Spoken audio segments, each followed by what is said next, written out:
মিলিয়া আলী রবীন্দ্রসঙ্গীত শিল্পী। সাংস্কৃতিক পরিবারে বেড়ে ওঠা এই শিল্পী ছোটবেলা থেকেই নিবিড়ভাবে সম্পৃক্ত হয়ে পড়েন রবীন্দ্রনাথের গানে। সান্নিধ্য পেয়েছিলেন কিংবদন্তি শিল্পী কণিকা বন্দ্যোপাধ্যায়ের। 1971 মিলিয়া আলী নিজেকে সঁপে দেন মুক্তিযুদ্ধে। রণক্ষেত্রে অস্ত্র হাতে নয়, কণ্ঠ নিয়েই এই শিল্পী যোগ দিয়েছিলেন বাংলাদেশ মুক্তি সংগ্রামী শিল্পী সংস্থায়।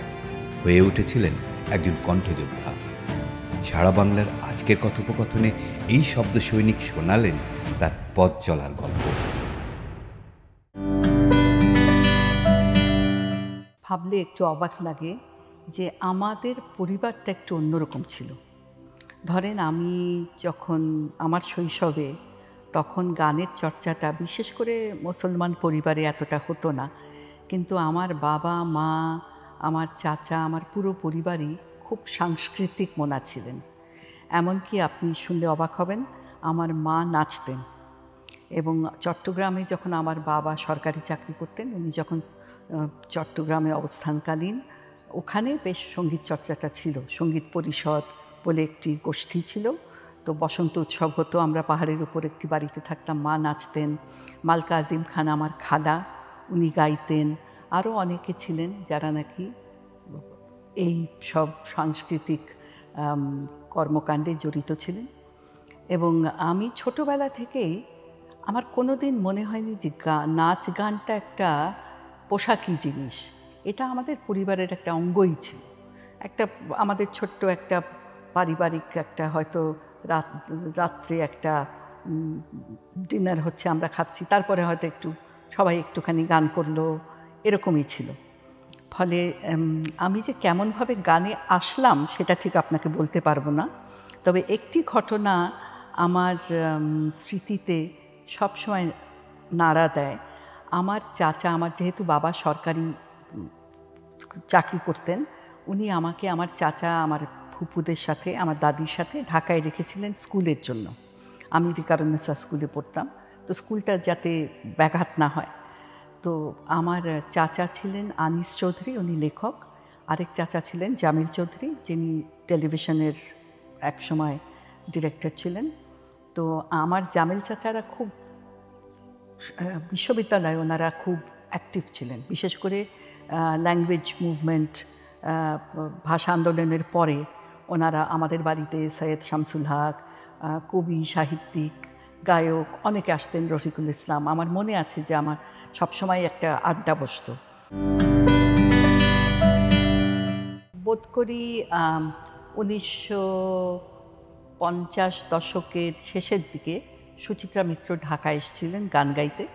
তো আমি বেশ ছোট ছিলাম, কিন্তু তা সত্ত্বেও আমার চাচা জামিল চৌধুরী আমাকে নিয়ে গিয়েছিলেন এবং আমি বেশ মনোযোগ দিয়ে গান শুনছিলাম। তখন উনি আমাকে জিজ্ঞেস করলেন, আমি ছোট দেখে, তুমি কোন গানটি শুনবে?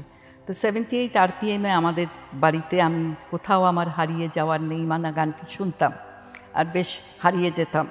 তখন আমি এইটাই ওনাকে গাইতে বললাম, উনি গাইলেন। সেই থেকে রবীন্দ্রসঙ্গীত এবং রবীন্দ্রনাথের প্রতি আমার একটা কী যেন একটা হয়ে গেল ওইটুকু বয়সেই। তারপর তো ক্লাসিক্যাল শিক্ষা হাতে খড়ি মুন্সি রাইসুদ্দিনের কাছে বাবা মা গান শেখাতে চাইলেন। তারপর ফুল মোহাম্মদ, তারপরে ছায়ানটের সঙ্গে যোগাযোগ, সেটা একটু পরে। কিন্তু আমার তখন একটা স্বপ্ন যে আমি শান্তিনিকেতন যাব, আমি শান্তিনিকেতনে কণিকা বন্দ্যোপাধ্যায়, নীলিমা সেন এদের কাছে গান শিখব। এই একটা স্বপ্ন মানে সব সময় ছিল আমার। তারপর সময় যেতে লাগলো, ছায়ানটে গান শিখলাম। ওয়াহিদুল হক, সঞ্জিদা আপা, ওনারাও অনেক অনুপ্রাণিত করেছেন আমাদেরকে। বিশেষ করে ওয়াহিদ ভাইয়ের একটা দার্শনিক দিক ছিল যে রবীন্দ্রনাথকে কিভাবে আমরা বাঙালিরা ধরে রাখতে পারি, কিভাবে তাকে প্রসার করতে পারি, এই দিকটা ওনার বেশি ছিল। সঞ্জিদা আপা প্রশিক্ষণে ছিলেন। তো ওয়াহিদ ভাইয়ের সাথে আমার খুব ভালো সম্পর্ক ছিল, আমাকে খুব ভালোবাসতেন। তো ওনার সঙ্গে গ্রামেও যেতাম মাঝে মাঝে। এই করতে করতে 71 সাল আসলো। তো 71 সালের ঠিক আগে আমি জাস্ট রেডিও আর টেলিভিশনে গান গাওয়া শুরু করেছি, মানে একটু একটু একটা দুটো গান বোধহয় আমাদের দেয় গাইতে। তো যখন 71 সালের তার আগেই রবীন্দ্রনাথের গান বোধ করি ব্যান করে দেওয়া হলো, তখন ভীষণ একটা আমাদের মধ্যে একটা ভীষণ শুধু দুঃখ নয়, একটা প্রচণ্ড একটা জিল, যে এটাকে আমরা যেমন করে হোক বাঁচিয়ে রাখবই। 68 কি 69 সালে ঘটনাক্রমে আমি কলকাতা গেলাম। আমার মামা থাকতেন ওখানে, উনি প্রেসিডেন্সিতে পড়াতেন। ওনাকে আমি বললাম আমি যেমন করে হোক শান্তিনিকেতন যাব। সময়টা খুব একটা ভালো ছিল না, বুঝতেই পারছেন। আমি শান্তিনিকেতন গেলাম। সেখানে আমার কণিকা বন্দ্যোপাধ্যায় এবং নীলিমা সেনের সাথে পরিচয় হলো। খুব আদর করলেন। গান তো আর শেখা হলো না, কয়েকদিন ছিলাম। তারপরে ফিরে আসলাম। 71-এর যুদ্ধ লেগে গেল। তখন আমার বয়স বোধ করি তখন 19-19 এরকম হবে। এবং আমার বাবা, আমি, আমার বোন, আমার মা, আমরা লালমাটিয়াতে থাকতাম, মোহাম্মদপুরের খুব কাছে।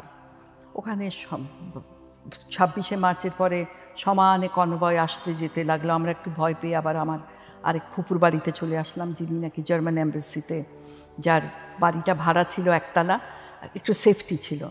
কিন্তু গল্পটাকে সংক্ষেপ করছি, তখন আমরা এমন ছিল, আমি জানি না, হয়তো কেউ আপনাকে বলে থাকবে যে একটা গাড়ির শব্দ হলেই আমরা সব মাটির মধ্যে শুয়ে থাকতাম ভয়ে, বা বিছনার তলায় লুকাতাম যে কি জানি মিলিটারি এসছে কিনা। এরম করে করে এপ্রিল মে যেতে লাগলো। তখন আমাদের বাড়িতে কিছু, আমি কিন্তু বিশ্ববিদ্যালয়ে 68 সালে ঢুকে গেছি। 1 বছর সংস্কৃতি সংসদে গান টান করেছি, যারা বিশেষ করে ছাত্র ইউনিয়নের সাথে যুক্ত ছিলাম। তো মতি আপা তখন আমাদের সঙ্গে ছিলেন। কয়েকটি ছেলে যারা নাকি আমাদের সঙ্গে, আমরা রক্তকরবী করেছিলাম। এটা একটা বিরাট জিনিস। 1968 বা 69-এ আমরা বাংলা একাডেমির মাঠে রক্তকরবী নাটকটি হয়েছিল। আমি একটি গান আছে নন্দিনীর, ভালোবাসি, আমি ওই গানটি গেয়েছিলাম। এবং এইটা একটা বিরাট একটা ব্যাপার ছিল, কারণ একেবারে মাঠ ভর্তি হয়েছে। তো বোধহয় 2-3 দিন অনুষ্ঠান হয়েছিল। এবং ওই যেটা বলছি যে রবীন্দ্রনাথকে প্রসার করা, যে ঠিক আছে ওখানে গাইতে দেবে না, আমরা পাবলিকলি করব, এইটা ছিল আমাদের কর্ম। অনেক রকম সংস্কৃতি সংসদের সঙ্গে যুক্ত ছিলাম, ছায়ানট, ওয়াহিদ ভাই, সব কিছুর মধ্যে আমিও ছিলাম। আমি খুব একটা মেন রোল প্লে করিনি, কিন্তু আমি ছিলাম। বা ট্রাকে ট্রাকে গান গাইতাম, অনেক কিছু করতাম ওই সময়। আমরা বন্যার সময় টাকা তোলা। তারপরে যখন কিছু ছেলে আর মেয়ে ওরা আমাদেরকে, আমার বাবার সঙ্গে যোগাযোগ করে বলল যে মিলিয়ার বোধহয় এখানে থাকাটা ঠিক হবে না, অনেককেই এরকম ধরে নিচ্ছে, অনেকের নানা রকম ঘটনা ঘটছে, তো আপনি ওকে, আমরা ভারতে যাচ্ছি, আপনি ওকে আমাদের সঙ্গে যেতে দিন, আমরা একটা গোষ্ঠী করব। তখন আমার বাবা, এখন আমি যখন ভাবি আশিস, আমি ভাবি যে কি করে আমার বাবা আমাকে যেতে দিয়েছিলেন। আমি হলে পারতাম না, একটা 18-19 বছরের মেয়েকে। কিন্তু আমার বাবা খুব প্রগতিশীল ছিলেন। উনি তখন বললেন, আমার মা খুব একটা চাননি, উনি বললেন যে দেখো, এই রকম করে একটা অকিউপাইড টেরিটরিতে বিছানার খাটের তলায় লুকিয়ে, এটা কোনো জীবন না। তুমি যদি নাও ফেরো, তোমার একটা নতুন জগৎ তোমাকে খুঁজে নিতে হবে। আমি চাই না যে আমার মেয়ে, আমি ওদেরকে শিক্ষা দেব, আমার স্বপ্ন ছিল, আমি চাই না যে ওরা এভাবে বাঁচবে। তো ঠিক আছে, যাই হোক, তুমি চলে যাও। সেই গল্পটা হয়তো অনেকেই আপনাকে বলেছে, কেমন করে রিক্সা, নৌকো পার হয়ে আমরা ভারতে গেলাম। আমার প্রথম মনে আছে, যখন আমরা ভারতে পা দিলাম, তখন কে যেন বললো যে আমরা তো ইন্ডিয়াতে এসে গেছি। তখন আমরা সবাই ওখানে মাটিতে বসে পড়লাম আর কাঁদতে লাগলাম যে এটা কি হলো, আর কি ফিরে যাব, এরকম একটা ব্যাপার ছিল। সেই জন্য আমি সবাইকে একটা কথা বলি, যে দেশ না থাকা যে কী জিনিস, এইটা যারা উপলব্ধি করেনি তারা বুঝবে না।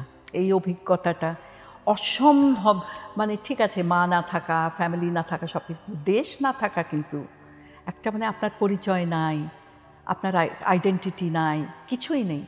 আমরা ইউনিভার্সিটিতে ভর্তি হতে পারবো না, আমাদের কোনো রকম আইডি নাই, এরকম একটা ব্যাপার ছিল। তো তারপরে আমরা আগরতলায় গেলাম, সেখানে 2-3 দিন আমরা ক্যাম্পে ছিলাম। সেই অবস্থা যে কী, সেটা বিবরণ করতে আর চাইও না, ভাবলেই আমার গায়ে কাঁটা দিয়ে ওঠে। সেখান থেকে আমরা আমি আমরা সবাই কিছু সোনা, কিছু লুকিয়ে, টাকা তো আর নেওয়া যায় না, নিয়ে গেছিলাম। ওগুলা ভাঙিয়ে টাঙিয়ে আমরা একটা ফ্লাইট যাচ্ছিল, কিন্তু ফ্লাইট আবার নেপাল হয়ে যেতে হবে, যেহেতু ইস্ট পাকিস্তানের উপরে যেতে দেবে না। একটি রীতিমতো ভাঙা প্লেনে ঝরঝর করতে করতে আমরা ইয়েতে আসলাম, দমদমে আসলাম কয়েকজন। তারপরে সেখানে থাকতেন আমার মামা। মামা কিন্তু কিছুই জানেন না, কারণ খবর দেওয়ার মতো তো অবস্থা ছিল না।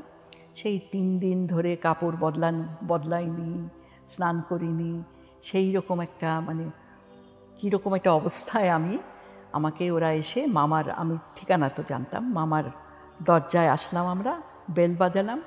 তো এই স্মৃতিটাও আমার একটা, কি বলবো, আমি কোনো দিন ভুলবো না। মামা দরজা খুললেন, খুলে আমাকে দেখেই মানে প্রথমে রিয়াকশানটা কী ব্যাপার, তুমি কোথা থেকে, এরকম একটা হয় না, প্রথম রিয়াকশান তো একটা এরকম হয়। কিন্তু মামা যেহেতু কাগজ পড়ছিলেন, উনি জানতেন যে হচ্ছে, উনি শুধু আমাকে বললেন, কে? আমার নাম মিলিয়া, উনি আমাকে মিলু ডাকতেন। মিলু? এক মুহূর্ত অপেক্ষা করে বললেন, এসো এসো, ভিতরে এসো। এই যে এসোটা, কারণ আমাকে উনি কিভাবে গ্রহণ করবেন আমি তো জানি না, থাকতে ঠিকই দেবেন, কিন্তু ওই সময় যদি উনি দ্বিধা করতেন, কিছু করতেন, অনেক কষ্ট হতো। মুক্তি সংগ্রামী শিল্পী সংস্থা যে একটি গোষ্ঠী ছিল, সেখানে সঞ্জিদা আপা, ওয়াহিদ ভাই, বেনু ভাই, শাহিন সামাদ, ডালিয়া নওশিন, আমি, তারপরে লতা, তারপরে আরও অনেকে, এনাম, বিপুল ভট্টাচার্য যে মারা গেছে, মোশাদ আলী মারা গেছেন, মানে অনেকে আমরা ছিলাম। হয়তো কারোর নাম আমি বলতে পারিনি, আমাকে ক্ষমা করে দেবেন। এবং আমরা তখন আমাদের লক্ষ্যটা, আমাদের লক্ষ্য ছিল যে তখন তো ফেসবুক ছিল না, সোশ্যাল মিডিয়া ছিল না, যে ভারতের লোককে জানানো যে এখানে কি হয়েছে, আমরা কেন স্বাধীনতা চাইছি, আমরা কেনই বা ঘর বাড়ি ছেড়ে আসলাম, উদ্বাস্তুরা কেন আসলো। তো এইটার একটা ছিল যে আমাদের হাসান ইমাম, উনি আমাদের সঙ্গে ছিলেন, উনি পড়তেন, একটা ন্যারেটিভ লেখা হয়েছিল যে 21শে ফেব্রুয়ারি 1952 থেকে 26শে মার্চ 1971, এই হিস্ট্রিটা কি, এইটা বলে বলে আমরা রবীন্দ্রনাথ, নজরুল গীতি, কিছু আধুনিক, কিছু সিকান্দার আবু জাফরের সংগ্রামী গান করে আমরা পুরো একটা গীতিমালা আমরা তৈরি করেছিলাম। সেইটা আমরা সবাই গাইতাম। এবং আমাদের ওখানে একজন ছিলেন দীপেন ভট্টাচার্য, উনি বোধকরি পলিটিক্যালি ইনভলভ ছিলেন, উনি আমাদেরকে রিহার্সালের জায়গা দিলেন এবং উনি আমাদেরকে অনুষ্ঠান জোগাড় করে দিতেন।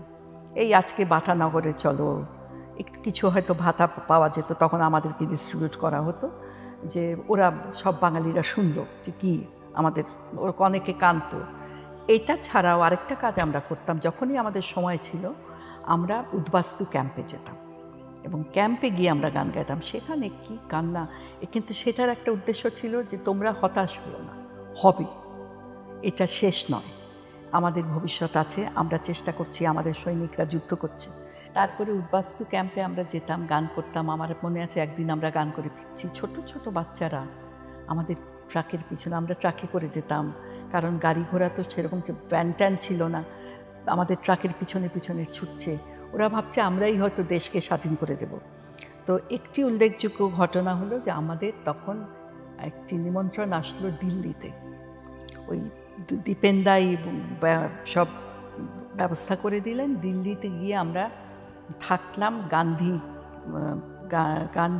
গান্ধীজির একটি ইনস্টিটিউট আছে ওখানে, এবং ওখানে বললো যে সব বাঙালিদের সাথে অনুষ্ঠান করব এবং সম্ভব হলে মিসেস গান্ধী অথবা ওনার ক্যাবিনেটের সামনে আমরা আমাদের এই অনুষ্ঠানটি পরিবেশন করব, কারণ ওনারাও জানতে চান যে কী হয়েছে।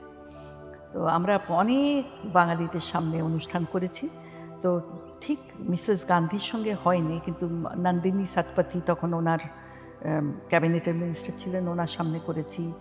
অনেক কমিউনিস্ট লিডার্সের সাথে সামনে করেছি, অনেক পলিটিশিয়ানদের সামনে গান করেছি। এবং সেখানে একটি সুন্দর জিনিস হলো যে কল্পনা দত্ত, অস্ত্রাগর লুণ্ঠনের চট্টগ্রামের, তিনি তখনও বেঁচে ছিলেন। তিনি আমাদের দলে এসে আর কি সারাক্ষণ আমাদেরকে প্রোটেকশন দিতেন, আমাদের সঙ্গে গল্প করতেন। তার বাড়িতে আমরা প্রায় যেতাম। আমরা দিল্লিতে বোধহয় মাসখানেক ছিলাম, তো সবসময় উনি আমাদের সঙ্গে থাকতেন। উনি আমাদেরকে গল্প করতেন, উনি আমাদেরকে উদ্বুদ্ধ করতেন যে করো, নিশ্চয়ই হবে, এরকম। তো সেই একটা মানে একটা কল্পনা আর কি, তাকে আমরা দেখলাম। 71 আস্তে আস্তে শেষ হলো, কিন্তু 71-এ আমার আরেকটি ঘটনা আছে, যে আমার যে স্বপ্ন ছিল যে আমি শান্তিনিকেতনে গান শিখব। আমার যখনই আমি গ্যাপ পেতাম আমি শান্তিনিকেতনে চলে যেতাম, কারণ কণিকা বন্দ্যোপাধ্যায় মহর্দি, ওনার সাথে আমার অলরেডি পরিচয় হয়ে গেছিল। প্রথমবার যখন আমি গেলাম তিনি তো কান্নাকাটি করে জড়িয়ে ধরে টরে যাই হোক, তখন উনি আমাকে বললেন তুমি আমার কাছে গান শিখো। এই 7 দিন থাকতাম, 2-একটা গান শিখতাম। নীলিমা সেনের কাছে যেতাম, 2-একটা গান শিখতাম। ওখানে আমার একটা কি বলবো, শুধু সঙ্গীত নয়, একটা খুব সুন্দর পারিবারিক পরিবেশ আমি পেতাম। তো আমি 7-8 দিন থেকে আবার ফিরে আসতাম, এরকম করতাম, কারণ সময়টা তো 8 মাস ছিল। তারপরে কলকাতায় শুভ গুহ ঠাকুর, তার দক্ষিণী যার, তার পরিবারের সাথে মহর্দি আমাকে আলাপ করিয়ে দিলেন, এবং ওরা আমাকে কি জানি না কেন একেবারে ভালোবেসে আপন করে নিলেন। মামার বাড়িতে রাতে থাকতাম, কিন্তু রিহার্সাল ছাড়া দিন রাত ওদের বাড়িতে। আর বিশেষ করে লুচি খাওয়া, একটু ভালো মন্দ খেতে ইচ্ছে তো তখন করতে পারতাম না। 100 না 200 টাকা ভাতা পেতাম, মাঝে মাঝে ট্রামে 2nd ক্লাসেও আমরা যেতাম। তো এনিওয়ে সেই সুন্দর সময়টা কেটে গেল, ঢাকায় আসলাম। কিন্তু সেই সময়টার একটা কথা আমি বলবো, আমি কিন্তু মনে করি আমার জীবনের ওটা একটি স্বর্ণযুগ। কষ্ট ভীষণ ছিল। আমাদের কারো শাড়ি ছিল না পরার, 1-2টা শাড়ি ছিল, এবং টাকা খরচ করতে ভয় পেতাম যে তাহলে যদি কিছু হয়ে যায় আবার। আমি দেবব্রত বিশ্বাসের সাথে আমার একটি অনুষ্ঠান ছিল ইয়েতে, কলা মন্দিরে বোধ করি। উনি ওনার সাথেও আমার তখন পরিচয়, যেই দেখতো সেই আদর করে গান গাওয়াতো। তখন উনি আমাকে বললেন তুমি আমার সঙ্গে গান গাইবে। আমার পরার শাড়ি ছিল না, এই অবস্থা। তখন আমাকে শুভদার স্ত্রী, এই কথাটা আমি সবসময় মনে রাখি, শ্রেয়া গুহ ঠাকুরতার যে এখন খুব সুন্দর গান গায়, তার নানি আমাকে আলমারি থেকে একটি হলুদ রঙের জামদানি বার করে বললেন তুমি এটি পরো। তো দেখেন, আমি এই জন্য, শাড়িটা কিছু না, কিন্তু আমি কথাটা এই জন্যে বলছি যে মানুষের কত পরিবর্তন হয়। আমরা এখন হয়তো আলমারিতে শাড়ি কোনটা পরবো বেছে নিতে সময় লাগে, কিন্তু ওই যে তখন একটা শাড়ি উনি আমাকে দিয়েছিলেন, এইটা আমার মনের ভিতর এখনও গেঁথে আছে। এবং সেই স্বর্ণযুগ এই জন্যে বলছি, ওই সময়টা আমাকে অন্তত কি শিখিয়েছে, যে মানুষ, প্রথম কথা তো মানুষের দিন একরকম যায় না, সেটা আমরা সবাই জানি, কিন্তু মানুষ কি করে থাকতে পারে উদ্বাস্তু ক্যাম্পে না গেলে আমি বুঝতে পারতাম না। মানুষের যখন কিছু থাকে না, শুধু আশা নিয়ে বেঁচে থাকা, এটার মধ্যে যে কি, এটা কেমন, সেটা আমি বুঝতে পারলাম। আরেকটা জিনিস বুঝতে পারলাম, যে রবীন্দ্রনাথ যে বলেছে পরকে আপন কত অজানারে জানাইলে তুমি, কত ঘরে দিলে ঠাঁই।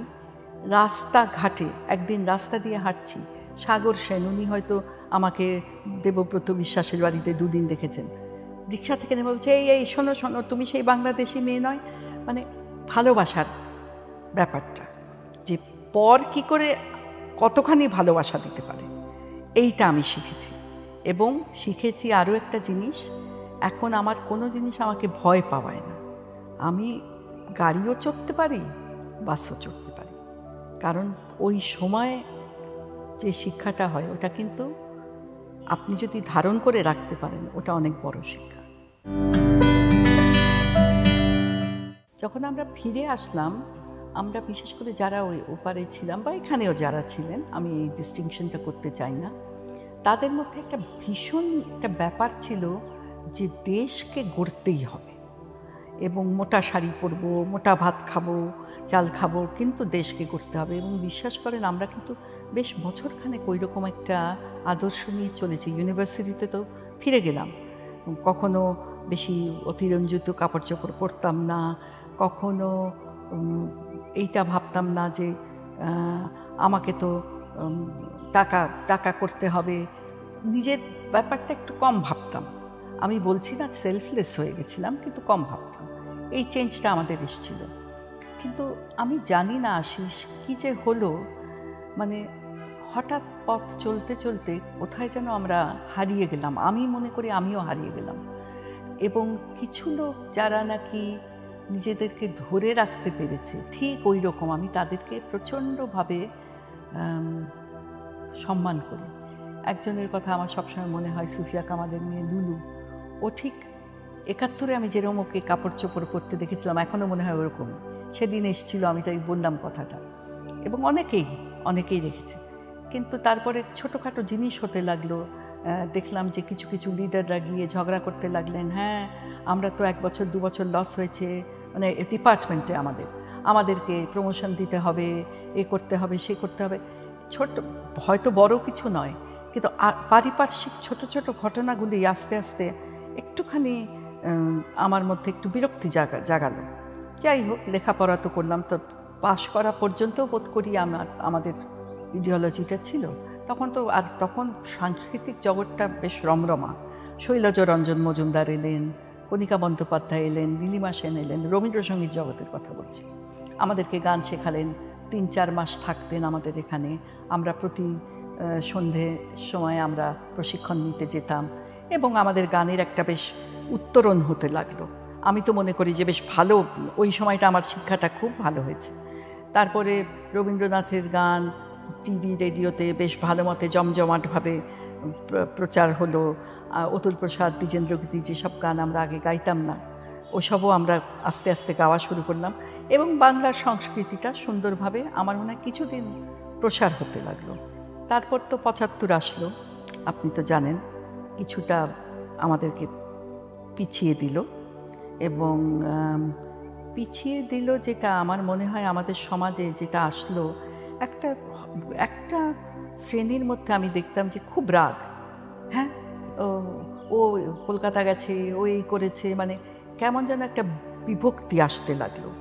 এবং এটা হয়তো আমাদেরও দোষ ছিল, আমরাও হয়তো সেটাকে ঠিকমতো ম্যানেজ করতে পারিনি। যাই হোক, সেটাও হলো। তারপরে ৭৫-এর পরে একটুখানি আমাদের উপর রেস্ট্রিকশন আসতে লাগলো, যারা আমরা রবীন্দ্রনাথের গান গাই। আমরা একটু ইন্ডিয়া ঘেঁষা, হিন্দু ঘেঁষা এসব হতে লাগলো। তো আমরা একটু পিছিয়ে পড়লাম বলবো না, নিজেদের মধ্যে ছিলাম ঠিকই, কিন্তু আমরা একটুখানি বিমর্ষ হলাম ঠিকই।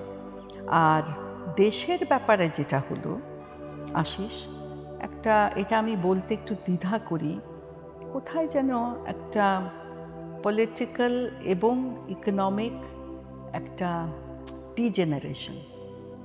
ওই যে একটা আদর্শ, আমি এরকম করে আমি সৎ হব, আমি ভালো হয়ে থাকবো, সংস্কৃতিটাকে আমি একেবারে ওটার মধ্যে কোনো কিছুকে ঢুকতে দেব না, ঠিকমতো রাখবো, বাংলা ভাষাকে আমি প্রোটেক্ট করবো। এখন ভাষা দেখেন, আমি জানি না, আমার ক্রিটিসিজম, আমি বাংলাদেশের টিভি চ্যানেল বেশিরভাগ খুলতে চাই না, কারণ আমি ভাষার এই মানে সারাক্ষণ যে পলিটিশিয়ানরা জোরে জোরে খাইসি যাইসি করছে, আমার কাছে মনে হয় যে এটা শোভনীয় নয়, এটা হওয়া উচিত না। টেলিভিশনে অন্তত ভাষাটাকে আমাদের সংরক্ষণ করতে হবে। ঠিক আছে, আপনি বক্তৃতা দেন, যা খুশি বলেন, সেই জন্য এই জিনিসগুলি একেবারে মিশে গেল কোথায় যেন। আমার বিদেশ যাওয়াটা কিছুটা বলতে পারেন যে আমার স্বামীর চাকরি সংক্রান্ত ব্যাপারেই হয়েছিল। কিন্তু বিদেশে আমি যেখানে গেছি, আমি আমেরিকাতে গেছি, জাকার্তাতে গেছি, ইজিপ্টে গেছি, আর্মেনিয়ার মতো দেশে গেছি, রোমেনিয়াতে গেছি, আমি এতগুলো দেশে থেকেছি। আমি প্রত্যেক জায়গায় রবীন্দ্রনাথের একটি অনুষ্ঠান করেছি। যখন ফান্ড পেয়েছি, এখানকার শিল্পীদের নিয়ে গেছি, সাদিকে নিয়ে গেছি, নিপা শিবলিকে নিয়ে গেছি, তারপরে শান্তিনিকেতন থেকে নীলিমা সেনের কন্যা নীলাঞ্জনা, আনফর্চুনেটলি বছরখানেক আগে উনি চলে গেলেন, আমার বয়সী ছিল, তো ওকে নিয়ে গেছি যাতে আমি ওটা প্রেজেন্ট করতে পারি, শান্তিনিকেতনের সত্যিকারের গানটা। তারপরে ধরেন যখন এমবেসি যেখানে পেয়েছি, সেখানে কায়রোতে এমবেসির লোকজন নিয়ে আমি গান শিখিয়ে অনুষ্ঠান করেছি, এবং জাকার্তায় একটা ভালো শ্যামা করেছি, যেটা নাকি একটা বিরাট প্রজেক্ট ছিল, আর চিত্রাঙ্গদা করেছি। আমি স্কুলে পড়াতাম, ইন্টারন্যাশনাল স্কুলে, ওখানে ভারতীয় ছাত্রছাত্রী অনেক ছিল, ওদেরকে নিয়ে কিছু যারা গান গাইতেন ভারতীয় বাংলাদেশি, ওদেরকে নিয়ে আমরা করেছি। এবং আমি এটাকে নিজের জন্য, আমি বলছি না যে মানুষের কাছে আমি ভীষণ একটা প্রচার করে ফেলেছি, কিন্তু নিজের জন্য আমি এটাকে রাখতে চেয়েছি, যে এটা না হলে আমার অস্তিত্ব থাকবে না। আমি I am part of the western culture. এখন আমি তো আমেরিকাতে থাকি, ওখানে অনেক কিছু ক্যাম্পেইন করি, পলিটিক্যালি অ্যাক্টিভ, কিন্তু যেই কনসিয়াসনেসটা আমার বাঙালি, আমার ওইটার মধ্যেই কিন্তু, ওইটা দিয়েই কিন্তু আমি গ্রো করি, ওইটাকে আমি হারাতে চাই না। কারণ আমি জানি যে ওটা একটা ৭১ যেটা আমাকে দিয়েছে, ওটা আমার ক্যারেক্টারের একটা বিশেষ দিক। আমি এখনও মানুষকে, মানে বড় কথা বলবো না, অনেক জিনিস আমি করতে পারি না। আমার কাছে কেউ কিছু চাইতে আসলে আমি না করতে পারি না। আমি জানি যে আমিও একসময় ওই রকম ছিলাম। ফলে এই জিনিসগুলিকে আমি রাখতে চাই এবং রবীন্দ্রনাথের মধ্যে দিয়েই আমি চেষ্টা করি। অনেকে বলে, হয়তো এটাও সত্যি নয়, যে আমি হয়তো বারবার দেশ ছাড়ার কারণে আমার ক্যারিয়ারটা, গানের ক্যারিয়ারটা যেরকম হওয়ার ছিল হয়নি। কারণ আপনি তো জানেন যে এন্টারটেইনমেন্ট বিজনেসেই, শো বিজনেসে you have to be visible, সারাক্ষণ আপনাকে থাকতে হবে। আপনি হুট করে এসে 2 বছর পর 3টা গান গেয়ে গেলেন, সেটা চলে না। তো ঠিক আছে, তো আমি হয়তো কিছু কনসিয়াস চয়েস করেছি যে না, ঠিক আছে, আমি সংসারটার সঙ্গেই থাকবো, গানটাকে তৃতীয় স্থান দিইনি, কিন্তু গানটা আস্তে আস্তে হয়তো একটু নিচে চলে গেছে। কিন্তু রিগ্রেট আছে, মাঝে মাঝে রিগ্রেট বেশি হয় যখন দেখি এমন রবীন্দ্রসঙ্গীত শুনতে হচ্ছে যেটা নাকি আমার মনে হচ্ছে আমার কানে লাগে। মানে আমি কাউকে ক্রিটিসাইজ করছি না, হতেই পারে, সব জায়গায় হয়। তো তখন একটু মনে হয়, তাই তো আরেকটু কেন ভাবলাম না, আরেকটু কেন থাকলাম না এই জগতে।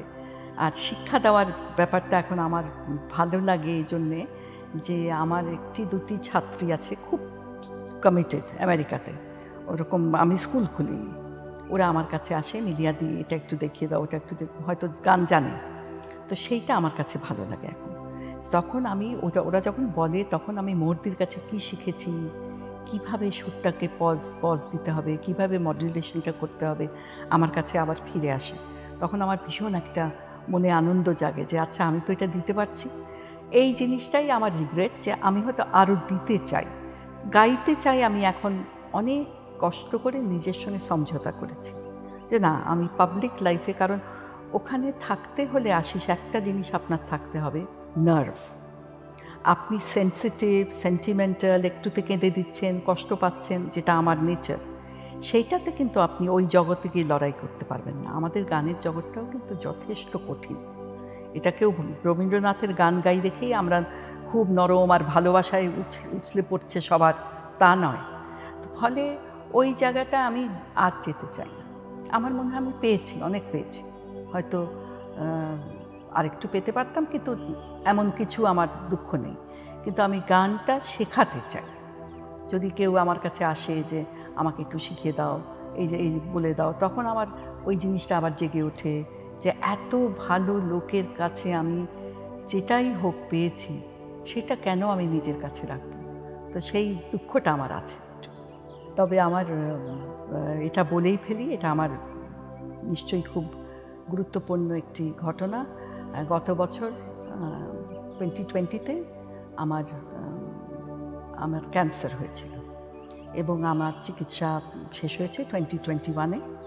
তো আমি প্যান্ডেমিকের মধ্যেও লকডাউনে ছিলাম।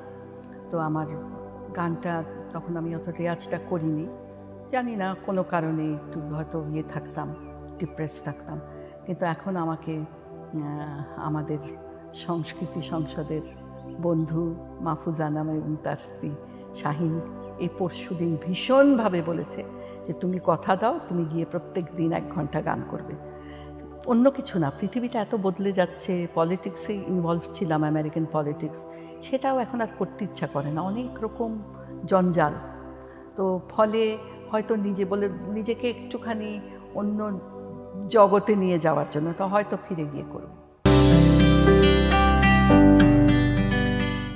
যেমন পথ যাওয়াতে আনন্দ, আবার পথ চলতে চলতে কোথায় যেন তার পরশ নানাভাবে আসে, কখনো দুঃখ, কখনো আঘাত, কখনো সুখ, কখনো হাসি।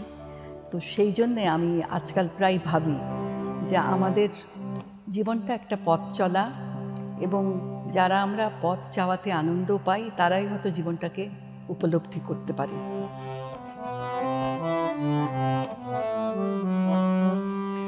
আমার এই পথ চাওয়াতে আনন্দ, আমার এই পথ চাওয়াতে আনন্দ, খেলে যায় রৌদ্র ছায়া বর্ষা আসে বসন্ত।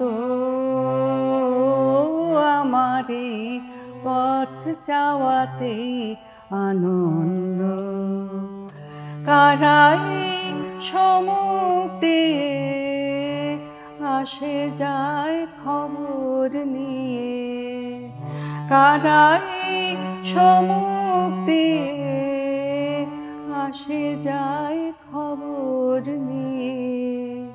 খুশির ওই আপন মনে বাতাস বহে, বাতাস বহে সুমন্দ।